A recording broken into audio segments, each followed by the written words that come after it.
Alright, so I say goodbye to Phoenix this week. I lived in Chandler for 2.5 months, and then I lived in Laveen, where I am right now, for a month and a half.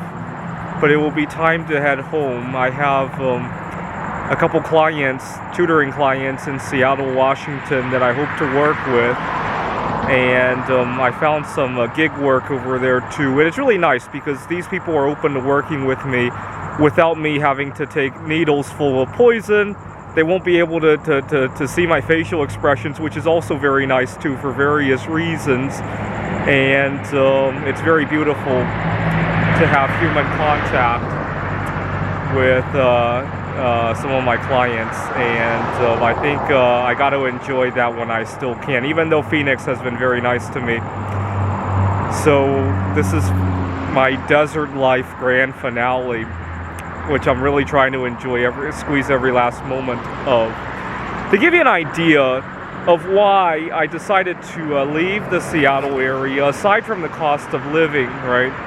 Aside from that, actually I would say the cost of living is an afterthought. We have several board game clubs here in the Phoenix area. I like to go mingle with others, and I was really surprised at how well it went. I would go to the clubs alone as a single guy, and instantly I could fit right in, right? Some of these clubs are held with food, and I tell these people, you gotta be careful because I have skin sensitivities, you know, make sure to keep your food to your area. People really take that seriously. Back home in Seattle, or don't even mention New York, oh, that's your problem, we're not going to accommodate you, right? They don't say it that way, but the attitude is that your dietary restrictions are your own problem, we're not going to interrupt our game for that. That's the attitude. You can't get away from that. Yes, sometimes people say nice words to cover that up, but the general attitude. And also over here, I also did some gig work, not as much as I could get over in Seattle, that's why I'm going home. And people really, really accepted different views in religion and culture and eating habits and sexual orientation. Oh my God. Seattle is fake progressive. If you don't fit the mold over there, you're out, right? I know there's a lot of homosexuals over there. I know that there are a lot of people who want their freedom with the drug that's being pushed right now. Yes, I realize that, but those aren't the only choices to make in life, right? If you don't fit that mold, you're out over in Seattle. That's the unfortunate part. I really didn't experience that here in Phoenix. The other thing I liked about it is I got a really good tan, obviously. During the daytime, I got a really good tan. During the nighttime, I look up and so many familiar things are never hidden from view, right? There's the nearly full moon over there. Right there. I don't know if Jupiter turns up in the video mode. Saturn, where's Saturn? Oh,